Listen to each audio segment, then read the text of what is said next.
welcome to today's episode, folks. We are diving into the grand finale of Mahakumbh Mela 2025, जो कि आज wrap up हो रहा है शिवरात्रि के साथ।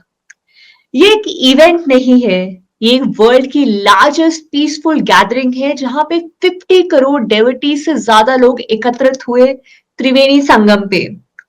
Social media, especially Twitter, is buzzing with awe, skepticism, and everything in between. While mainstream outlets are juggling statistics, logistics, spirituality, and some pointed critiques. This is Freewheeling with Anamika from Rolling Pumpkin Productions. From the jaw dropping scale to the whispers of propaganda. Let's dive into this with Dr. Rajiv Mishra ji, that what really went on into Kumbh. नमस्ते राजीव जी।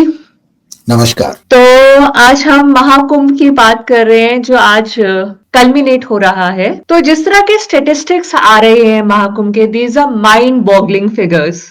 Like इसमें around 7500 crore की investment हुई थी and around 3 lakh crore revenue generate हुआ। तो आप definitely economic angle से it was a very sound investment, but आप क्यों मानेंगे कि ये एक अच्छी एक सोशल इन्वेस्टमेंट भी रही?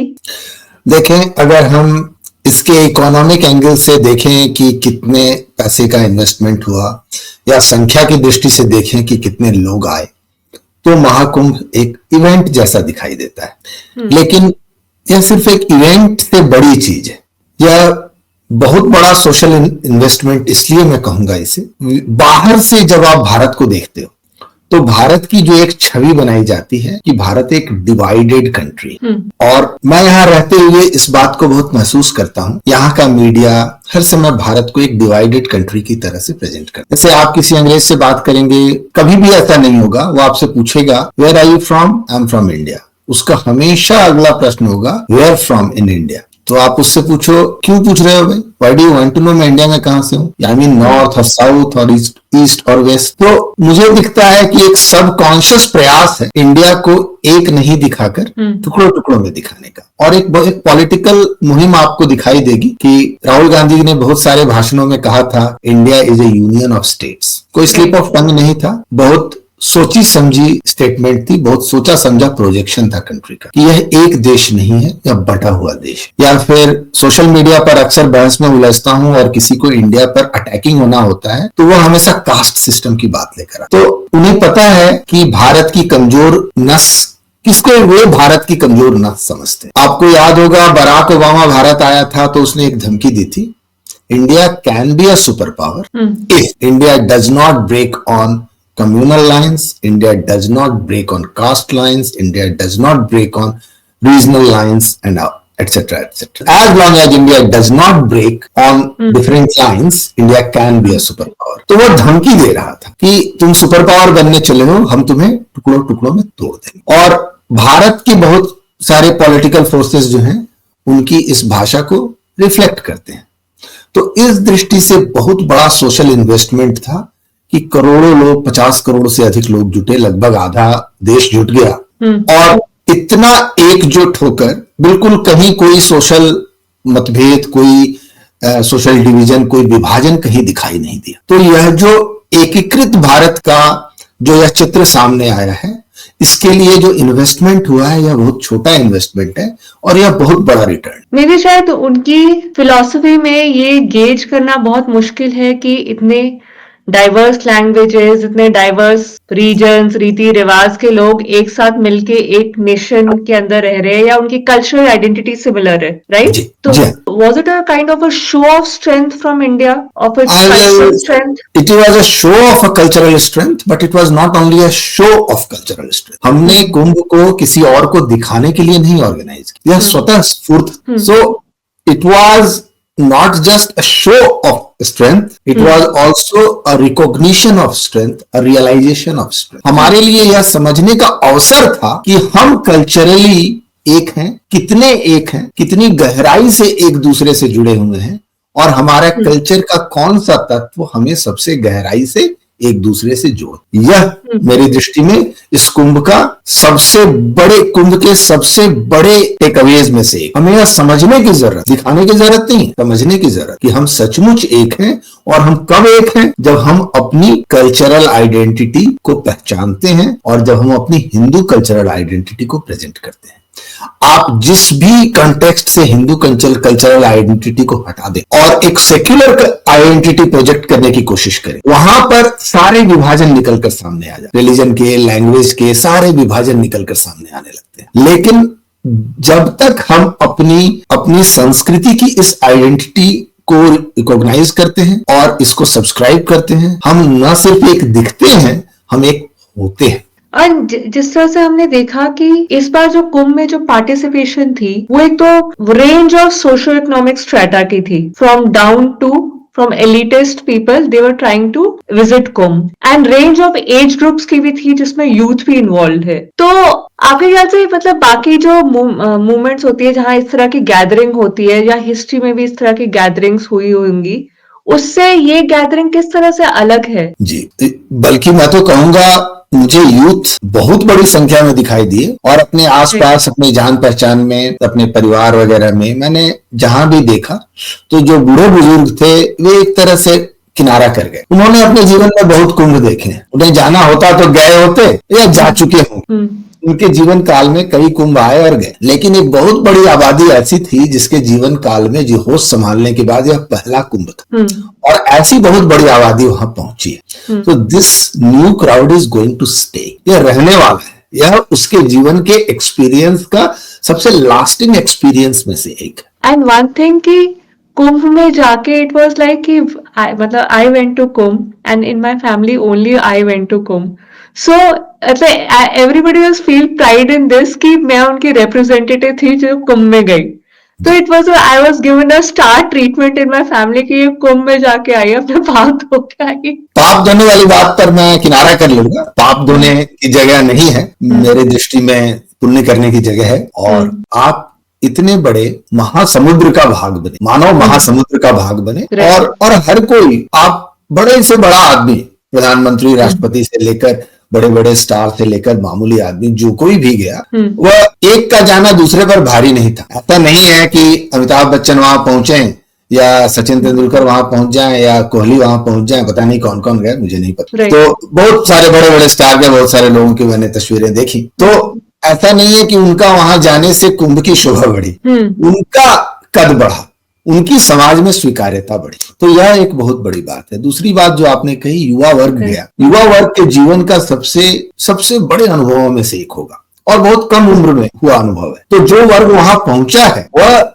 उसके ऊपर यह इंडेलिबल अमिट छाप है, उसके हृदय में अपनी संस्कृति की यह जो छाप है, यह जीवन भर उसके साथ रहने वाली। जो भी आप सांस्कृतिक आक्रमण देखते हैं अगले वर्षों तक, आने वाली पीढ़ियों तक, हमने इस सांस्कृतिक अतिक्रमण का सफाया कर दिया। कुंभ के आयोजन से भारत के ऊपर, भारत के मानस पर जो सांस्कृतिक अतिक्रमण हुआ, पीढ़ियों से हुआ आ रहा था, उसका सफाया हो गया। यह एक बहुत बड़ी बात है। दूसरी बात, आपने एक शब्द कहा, मास मूवमेंट। बिल्कुल, कुछ दिनों पहले भी एक गैदरिंग में मैंने कहा था कि कुंभ एक मास मूवमेंट की तरह से काम कर रहा है। अंतर क्या है? तो दुनिया के आप किसी भी मास मूवमेंट को आप उठाकर देख लें, उसमें पॉजिटिव तत्व से ज्यादा नेगेटिव तत्व, वे किसी न किसी के विरुद्ध होते हैं। भारत की आजादी की लड़ाई भी जब थी तो वह किसी के विरुद्ध थी, अंग्रेजों के विरुद्ध थी। दुनिया के सारे मास मूवमेंट किसी के विरोध में खड़े होते हैं। कम्युनिस्ट मूवमेंट खड़ा हुआ, प्रोलिटेरिएट का मूवमेंट जो है वो बुर्जुआइज के अगेंस्ट में खड़ा हुआ, चाहे अभी अमेरिका में BLM मूवमेंट हुआ, या रेसिज्म के विरुद्ध मूवमेंट हुआ, या दुनिया में जितने मूवमेंट होते हैं, या नाथसी बहुत बड़ा मूवमेंट था पिछली सेंचुरी के भीतर। नाथसीज्म और कम्युनिज्म दो बड़े बड़े मूवमेंट हैं जो घृणा से संचालित हुए, या बहुत बड़े रिलीजियस मूवमेंट्स हुए दुनिया में, ऐसे मूवमेंट हुए कि हम पूरी दुनिया को अपने रिलीजन में कन्वर्ट कर लें। ऐसे सारे मूवमेंट घृणा से संचालित। यह कुंभ एक ऐसा मास मूवमेंट था जो किसी के विरुद्ध नहीं था, स्वतः स्फूर्त था और स्वांतः सुखाय था, अपने सुख के लिए। तो इतने बड़े मूवमेंट को किसी ने लीड नहीं किया, स्पॉन्टेनियस था। आप भारत के पूरे इतिहास को देख लें तो हिंदू धर्म के इतिहास को देख लें तो हिंदू धर्म के इतिहास में कोई सेंट्रल फिगर कभी भी बहुत महत्व का नहीं रहा है। हम मूलतः डिसेंट्रलाइज्ड। मैं एक बात कहता हूं कि आक्रांता भारत में आए, भारत पर हमला किया, इतने मंदिर तोड़े, मंदिर तोड़े, मस्जिदें बनाई, वहां पर मठ तोड़े, साधु संतों को मारा, पुजारियों को मारा, बहुतों को किया, सताए, लेकिन हिंदू धर्म का कुछ बिगाड़ इसलिए नहीं सके क्योंकि वे भारत आकर हिंदू धर्म का केंद्र खोजते रहे कि केंद्र को खोजो और उसे मिटा। हमारी सबसे बड़ी शक्ति है कि हम विकेंद्रीकृत हैं, हम डिसेंट्रलाइज्ड हैं। एट द सेम टाइम हम एक दूसरे से जुड़ना जानते हैं। तो कल्चरली हम एक दूसरे से जुड़ते हैं, पर ऑर्गेनाइजेशनली हम डिसेंट्रलाइज्ड, और यह इतनी बड़ी ताकत है कि इसको आज तक कोई तोड़ नहीं पाया। तो आप सोचें कि अगर कुंभ को हम एक मास मूवमेंट कहें तो इस मास मूवमेंट का कोई लीडर नहीं था। इस मास मूवमेंट का, ये सब कंडीशंस है मास मूवमेंट के, एक लीडर होना चाहिए, एक एनिमी होना चाहिए, एक इमीडिएट गोल होना चाहिए। न तो हमारे इस मास मूवमेंट का कोई एक लीडर है, ना हमारे इस मास मूवमेंट का कोई एनिमी है, और ना कोई इमीडिएट गोल है। लॉन्ग टर्म गोल्स है, और वो लॉन्ग टर्म गोल जो है कल्चरल है, साइकोलॉजिकल है, और देश के मानस पर अमिट रूप से हमेशा के लिए अंकित रहने वाले हैं। तो इस दृष्टि में यह मास मूवमेंट बहुत ही महत्व का। आपने बोला कल्चरली हम एक दूसरे से जुड़े हुए हैं और ऑर्गेनाइजेशनली हम विकेंद्रित हैं। जी हाँ। अच्छा, जिस तरह के जैसे नंबर्स आए हैं, जैसे एक्सपेक्टेड था कि 40-45 करोड़ होगा, लेकिन जिस तरह के माइंड बॉगलिंग नंबर्स आए हैं, it is reached almost 60 crore, और अभी फाइनल फिगर्स रिवील होनी है। तो आपको लगता है जब हम ये कंसर्न दिखाते हैं कि हमारी जो जनरेशन है या हमारे लोग जो है इतने decades of media, decades of education, leftist education के इन्फ्लुएंस में डीरैसिनेट जो हो गए थे, सो these figures show कि इंडिया डीकोलोनाइज हो गया है, हो रहा है, क्या हो रहा है, व्हाट्स हैपनिंग? भारत के अंदर आपने वीएस नाइपॉल को नहीं पढ़ा है? पढ़ा है? नहीं। वीएस नाइपॉल ने भारत के ऊपर 3 किताबें लिखी थी। बहुत नेगेटिव वे में उन्होंने शुरू किया था भारत को देखना। तो एन एरिया ऑफ डार्कनेस उनकी पहली किताब थी। दूसरी किताब थी अ वुंडेड सिविलाइजेशन।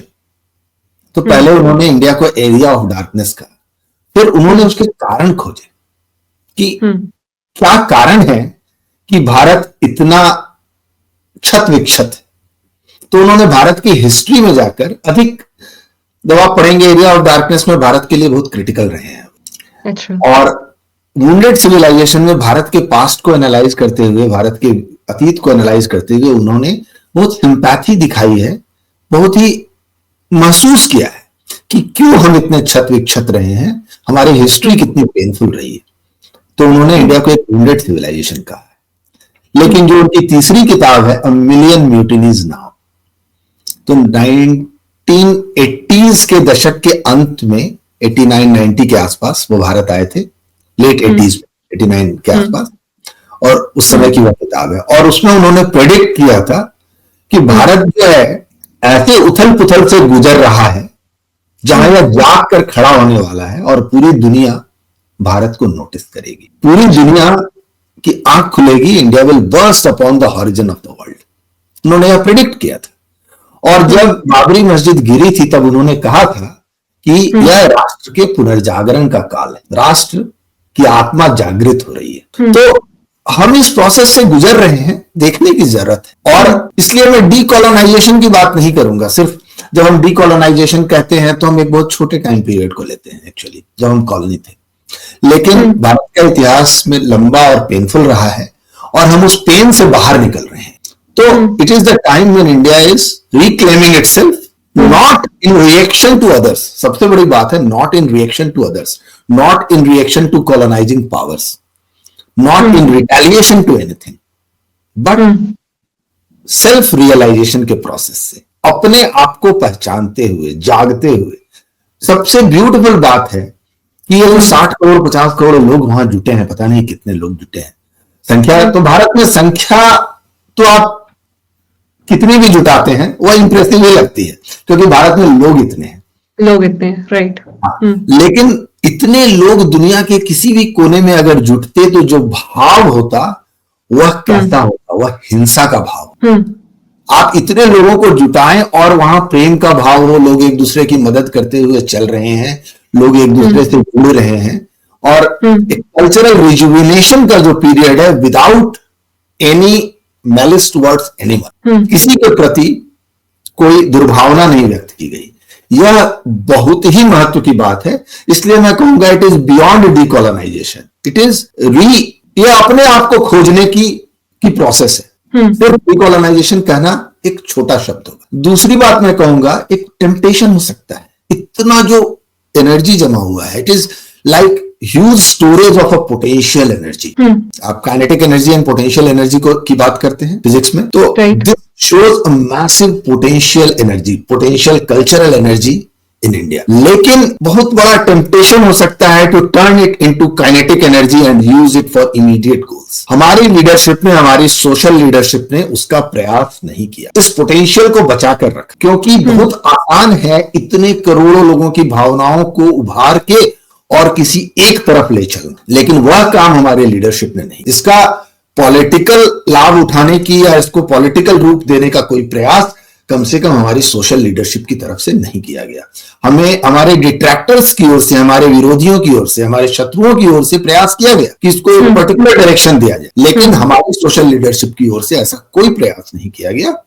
और इसकी वजह से जो पोटेंशियल एनर्जी जमा हुई है हिंदू समाज में, जो कल्चरल एनर्जी जमा हुई है, यह मल्टीपल डायरेक्शंस में जाएगी। क्योंकि सबको, कोई अगर एक लीडरशिप होता, उसका एक विजन होता, वह इसको एक डायरेक्शन में चैनलाइज करता, किसी भी डायरेक्शन में चैनलाइज करता, उसको संभालना असंभव है। 60 करोड़ लोग रिजुविनेट हुए हैं, कितने लोग नहीं गए, कितने लोग जाना चाहते थे नहीं गए हैं। मैं यहां से जाना चाहता था, मैं नहीं गया। मेरे एक भाई रहते हैं यहाँ लंदन में, वो गए, मैं नहीं गया क्योंकि और कुछ कमिटमेंट है। लेकिन जो नहीं भी गए वे भी भावना से जुड़े हैं। तो यह जो एनर्जी है करोड़ों लोगों की, इसको किसी भी एक डायरेक्शन में चैनलाइज करने से उसको संभालना असंभव था किसी भी लीडरशिप के लिए।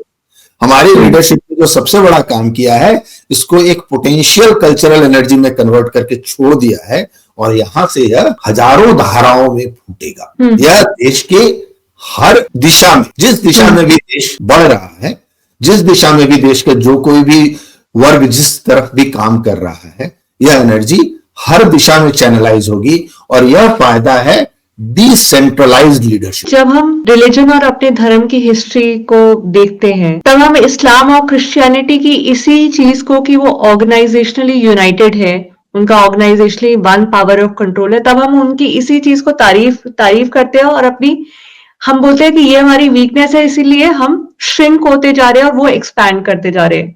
बट अब कुंभ के कॉन्टेक्स्ट में हम अपने विकेंद्रित होने को, हम उसकी तारीफ कर रहे हैं, and we are seeing that as a potential energy which can be manifested in various form. So what is the best thing for a dharma to grow? मुझसे आप कभी नहीं पाएंगे यह कहते हुए। मैं कभी भी इस्लाम या क्रिश्चियनिटी या दूसरे पॉलिटिकल कल्चरल फोर्सेस के इस सेंट्रलाइज्ड लीडरशिप के लाभ को मैं पॉजिटिव बात नहीं मान, और मैं कभी भी ना तो इससे प्रभावित होता हूं, ना इसको प्रिस्क्राइब करता हूं, ना मैं कहता हूं कि हमें ऐसा होना चाहिए। बहुत सिंपल सा कारण, इकोनॉमिक्स में एक बात कही जाती है, फ्रेडरिक हैक ने कहा है, knowledge is dispersed in the society. कोई भी एक व्यक्ति इतना नहीं जानता कि उसके हाथ में बाकी सारे अपनी लीडरशिप थमा। एक दिशा में, एक विषय पर, एक परिस्थिति के लिए वह बहुत जानता है या औरों से अधिक जानता है, but the overall knowledge of the society is dispersed in the society. यह बहुत फंडामेंटल अंतर है, और इतनी छोटे से वाक्य के लिए, इतनी छोटी सी बात को कहने के लिए फ्रेडरिक हायक अमर है। फ्रेडरिक हायक इतनी छोटी सी बात को कहने के कारण अमर है। It is a milestone statement that knowledge is dispersed in the society. इतनी छोटी सी बात के लिए Friedrich Hayek has his place in history. It is a massive thing. तो कोई भी एक व्यक्ति, किसी भी एक व्यक्ति के लीडरशिप, कैरेक्टर, पर्सनालिटी, हर कुछ, चाहे even if you are the best in the world, even if you are the most flawless person in the world, right, लेकिन किसी भी एक व्यक्ति के हाथ में कंप्लीट लीडरशिप इस तरह से देना कि भाई हम सब कुछ वह करेंगे जो आप कहेंगे, and you take all our decisions, यह इस्लामाइजेशन है। हम नहीं चाहेंगे कि हिंदू धर्म का, हिंदू समाज का इस्लामाइजेशन, कि भाई एक किताब, एक प्रॉफिट, नो आर्गुमेंट, यह हम नहीं चाहेंगे। मैं इसको शक्ति नहीं गिनता, मैं इसको ताकत नहीं गिनता, मैं इसको कमजोरी गिनता हूं, क्योंकि यह प्रवृत्ति जो होती है अपने ही वर्ग को, अपने ही फॉलोअर्स को स्लेव बनाती है। क्योंकि जब सब मुझे पता है तो तुम सब चुपचाप बैठो and I take all your decisions on your behalf because I know the best. What is slavery? Slavery is someone else taking all your decisions. तो मैं इसको शक्ति नहीं गिनता, मैं इसको बहुत fatal flaw गिनता हूं। Yeah, it is a fatal cultural flaw in any doctrine, in any dogma कि आपने एक व्यक्ति और एक centralized leadership के हाथ में सब कुछ सौंप दिया and you stopped using your own power of reason, which is the greatest power human beings are blessed with. लेकिन आप इसे नहीं मानते, बट ग्राउंड पे सनातन धर्म जो है वो श्रिंक हो रहा है। तो डिसेंट्रलाइज्ड होते हुए आपने, जिसको हम अपना एसेट मानते हैं, हम डिसेंट्रलाइज्ड है, उस एसेट को मानते हुए हम श्रिंक होने से कैसे बचे? सनातन धर्म श्रिंक हो रहा है इसलिए नहीं कि हम डिसेंट्रलाइज्ड हैं, हम बचे हुए हैं इसलिए क्योंकि हम डिसेंट्रलाइज्ड हैं। सनातन धर्म श्रिंक इसलिए हो रहा है क्योंकि we do not have sufficient number of people who love their freedom enough. आज तक हम बचे हैं तो इसलिए बचे हैं because we loved our freedom enough. अगर हमें दूसरे की गुलामी ही करनी है तो ज्यादातर लोगों को फर्क नहीं पड़ता कि वे किसकी गुलामी कर। तो जो लोग एक गुलामी से निकलते हैं वे दूसरी गुलामी में चले जाते। जिन्हें अपनी स्वतंत्रता प्यारी होती है वे कभी भी किसी की गुलामी स्वीकार, वे सिर्फ अपने रीजन की गुलामी स्वीकार। Only power I acknowledge is power of reason. तो जिन्हें स्वतंत्रता प्यारी होती है वे रीजन के अलावा और किसी की सत्ता स्वीकार नहीं। हमारे पास सफिशिएंट नंबर ऑफ ऐसे लोग नहीं है, पर्याप्त संख्या में ऐसे लोग नहीं हैं, या ऐसे लोगों की संख्या घटती गई जिन्हें अपनी स्वतंत्रता से इतना प्यार था, जिन्हें अपने रीजन पर इतना विश्वास था। तो ऐसे लोगों की संख्या घटने के कारण हम श्रिंक हुए हैं। नहीं तो क्या फर्क पड़ता है कि अगर हमें एक सेंट्रलाइज्ड पावर की गुलामी करनी है तो वह पावर कौन सा है, क्या फर्क पड़ता है? मतलब हम सनातन में होते हुए भी there are many people who are Abrahamics. मेरा कहना है कि सेंट्रलाइज्ड नॉलेज की गुलामी करने वाले लोग विचार से अब्राहमिक। दुनिया में दो ही तरह के लोग हैं, दुनिया में दो ही तरह के संघर्ष। दुनिया में अमीर गरीब का, काले गोरे का, देशी विदेशी का संघर्ष नहीं है। दुनिया में दो ही संघर्ष है, ऐसे लोगों के बीच जिन्हें अपनी स्वतंत्रता प्रिय है और ऐसे लोगों के बीच जिन्हें दूसरों की स्वतंत्रता छीनकर उन पर शासन करने का सुख लेना। दुनिया में दो ही तरह के लोग हैं और इन दोनों के बीच का संघर्ष ही देवासुर संग्राम। तो इसलिए यह सबसे महत्व की बात है कि हम स्वतंत्रता को कितना महत्व देते हैं, हम इंडिपेंडेंट थिंकिंग को, रीजन को कितना महत्व देते हैं, और यह हिंदू धर्म का या सनातन का मूल भाव है। कृष्ण को ने अर्जुन को आदेश दिया, मेरी बात मानो। अर्जुन सवाल पूछते रहे, 18 चैप्टर सवाल ही पूछते रहे। अर्जुन ने कह दिया मैं भगवान हूं, फिर भी सवाल पूछते रहे, प्रश्न पूछते ही रहे। तो बिना संतुष्ट हुए कृष्ण की बात, भगवान की बात भी अर्जुन ने नहीं मानी। छोटे से बच्चे को, 7 साल के बच्चे को, नचिकेता को ब्रह्मा के पास यम के पास भेज दिया उसके पिता ने। वहां जाकर वह प्रश्न पूछने लगा। तो हमारी तो पूरी परंपरा ही प्रश्न पूछने की और ज्ञान की है।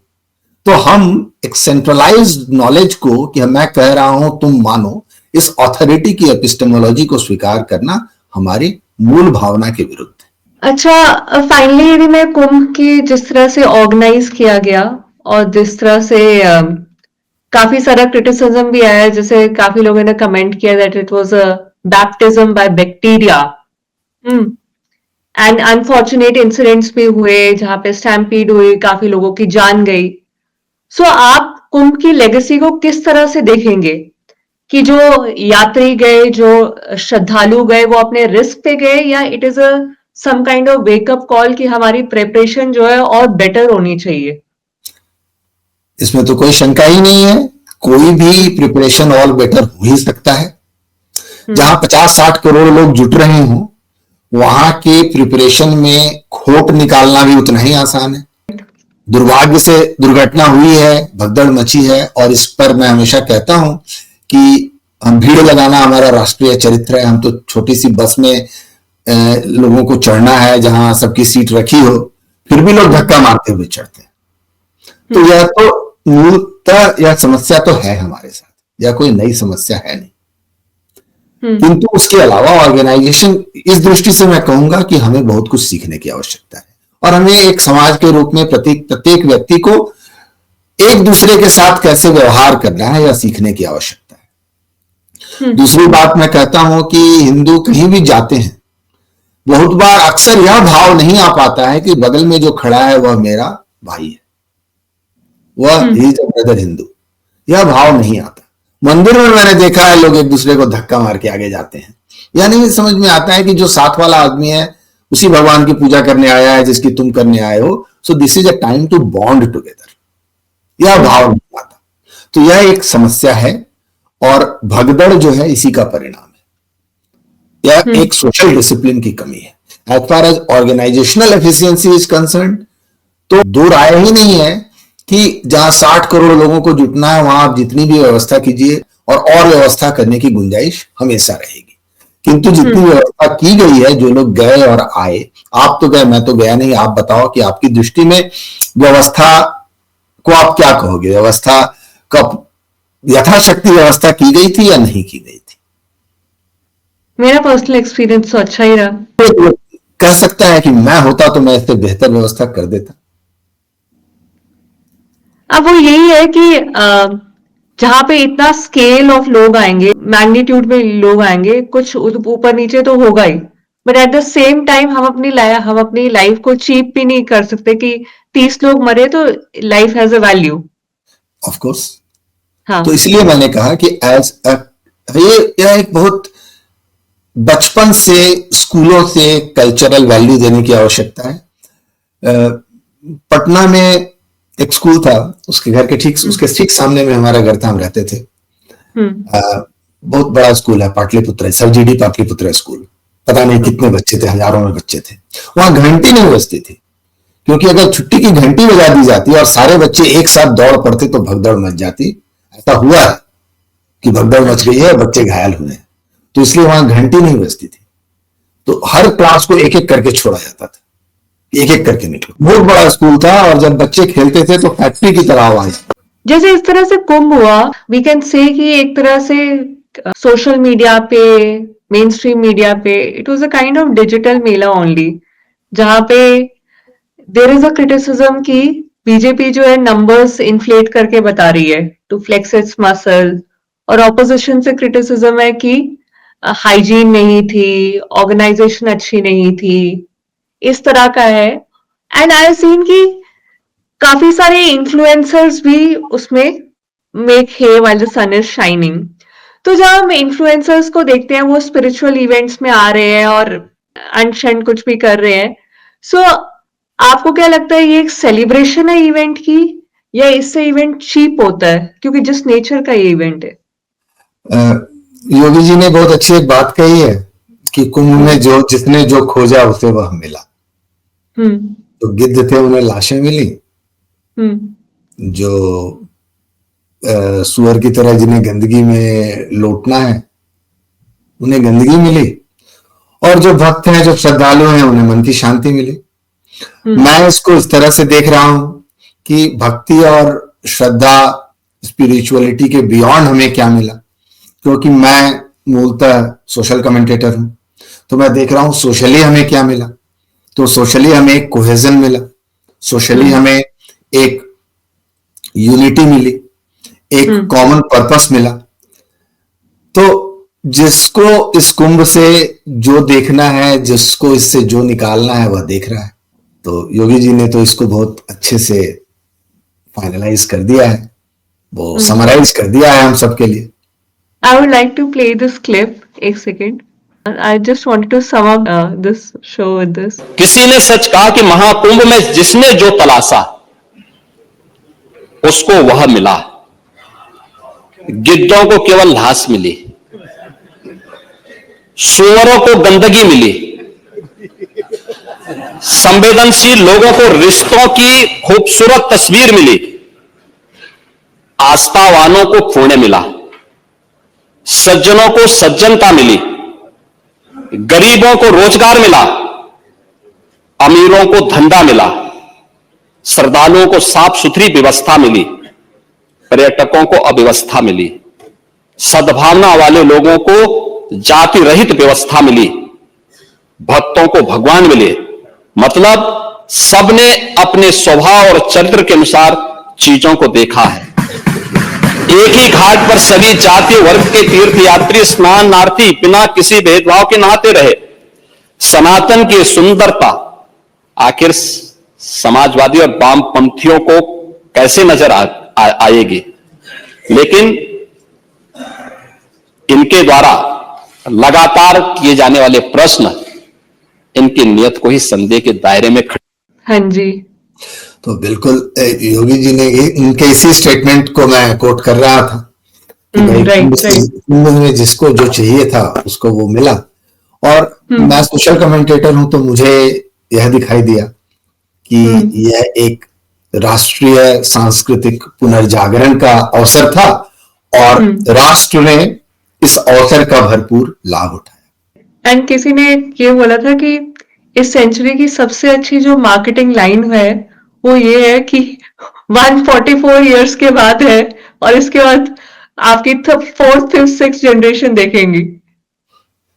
तो जितने नंबर सोचे थे उससे कितने ज्यादा नंबर्स पहुंच गए। तो पता नहीं है मार्केटिंग लाइन है कि नहीं, पता नहीं है सत्य था कि नहीं, लेकिन जैसा मैंने कहा कि हमारे पहले की पीढ़ियों ने बहुत कुंभ देखे थे। राइट। हमारी पीढ़ियों तक भी बहुत कुंभ आए और गए, लेकिन लोगों का ऐसा पार्टिसिपेशन मैंने नहीं देखा। एग्जैक्टली। आप पलट कर देखें तो आज से 15-20 साल पहले देश में क्या व्यवस्था थी कि इस देश का प्रधानमंत्री कहता था कि इस देश के सभी संसाधनों पर पहला अधिकार अल्पसंख्यकों का है। राइट। और यह बात कहने के बाद वह दोबारा चुनकर आता था। यह बात 2006 में कही है मनमोहन सिंह ने और वे 2014 तक प्रधानमंत्री रहे हैं। तो हमारे देश की प्रतिकार करने की, सांस्कृतिक प्रतिकार की, राजनीतिक तो आप छोड़ दें, राजनीतिक प्रतिकार के तो बहुत सारे पहलू होते हैं, पर सांस्कृतिक प्रतिकार की क्षमता भी समाप्त हो गई थी। इस देश में ऐसी बात कहने वाला व्यक्ति कहने के बाद अगले 8 वर्षों तक प्रधानमंत्री रहता है, अगला चुनाव जीतता है और यह बात किसी को सुनकर बुरी नहीं लगती है। तो हम तो उस दौर से निकल कर आए हैं जहां पर इस देश का मालिकाना हक वक्फ बोर्ड के कागज में लपेटकर अल्पसंख्यकों को दे दिया गया था। तो इस देश ने अपने आप को रिक्लेम किया है कि अब आज के दिन में इतनी बड़ी व्यवस्था होती है, इतना बड़ा आयोजन होता है और सरकार उसमें सिर्फ क्या करती है, सरकार ने आयोजन नहीं किया है, यह पब्लिक के पार्टिसिपेशन से आयोजन हुआ है, किसी को बुलाकर नहीं लाया। पब्लिक स्वयं आई है, जनता स्वयं आई है, कष्ट उठाकर आई है, भगदड़ मची है, लोग मरे हैं, दुर्घटना हुई है, इसका दुख है और इससे लोग डरे भी हैं, लेकिन लोगों का आना कम नहीं हुआ है। तो यह जो वाइटलिटी है, यह जो एनर्जी है, यह अमूल्य है और हम उस समय से उठकर आए हैं। हमारे देश में इतना बड़ा परिवर्तन आया है कि हमारे देश की मुख्य सांस्कृतिक मुख्य धारा जो हमारे देश की सेक्युलरिज्म थी। हमारे देश में अगर आप किसी भी एक सर्किल में बैठे हैं और आप अपने आप को सेक्युलर नहीं कहते हैं, अगर आप अपने को हिंदू कहते हैं, लोग अपने आप को तो आप छांट दिए जाते थे। अभी से 15-20 साल पहले की यह स्थिति थी सामाजिक दायरे में। हमारे कॉलेज के व्हाट्सएप ग्रुप से मुझे निकाल दिया गया क्योंकि मैं बहुत हिंदू करता है, इसको निकाल दो। अच्छा, व्हाट्सएप ग्रुप से नहीं, फेसबुक ग्रुप से। व्हाट्सएप ग्रुप में हूं, फेसबुक ग्रुप से निकाल दिया गया। आज वहां सारे कर रहे हैं वो बात। तो ऐसा बहुतों के साथ यह अनुभव हुआ है। तो हमारे देश की जो सांस्कृतिक मुख्य धारा सेक्युलरिज्म थी, आज के दिन में हिंदू होना इस समाज की, हमारे देश की सांस्कृतिक मुख्य धारा हो गई है। और यह नहीं है कि इस कुंभ की वजह से हुआ है, लेकिन यह कुंभ इस बात को रेखांकित करने का अवसर भी था और इस बात का बहुत बड़ा प्रमाण भी है। एंड सही अर्थों में यह आस्था का पर्व साबित हुआ। देखिए, मेरी आस्था, धर्म के प्रति मेरी आस्था व्यक्तिगत, लेकिन राष्ट्र के प्रति मेरी आस्था जो है वह सामूहिक। तो राष्ट्र एक सामूहिक कंसेप्ट है, धर्म एक व्यक्तिगत कंसेप्ट हो सकता है, लेकिन संस्कृति एक सामूहिक कंसेप्ट है। तो मैं आस्था की दृष्टि से कहूंगा कि प्रत्येक व्यक्ति की अपनी अपनी आस्था है, लेकिन एक सांस्कृतिक पहचान का भी पर्व है। तो मुझे यह बात सबसे महत्व की लगती है कि यह व्यक्ति के लिए यह व्यक्तिगत आस्था का स्पिरिचुअल या धार्मिक आस्था का अवसर था, लेकिन समाज के लिए यह सांस्कृतिक पहचान का अवसर था।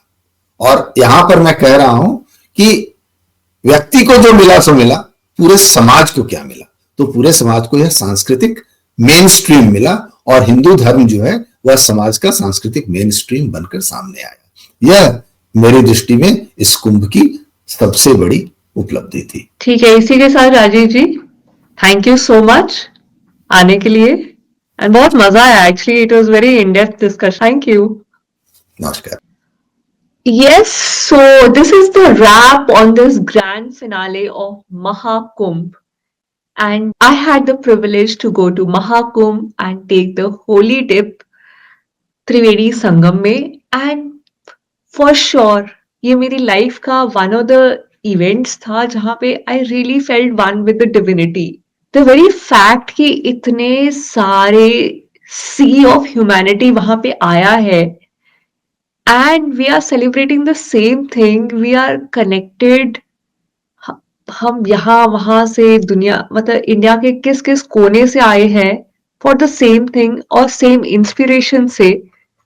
और it was such a beautiful feeling that I cannot tell and express in words, and because my family में और लोग नहीं जा पाए तो मैं सबके लिए पानी लाई थी, and they were so happy and they treated me like a star की तुम तो कुंभ जाके आई हो। that was very nice feeling।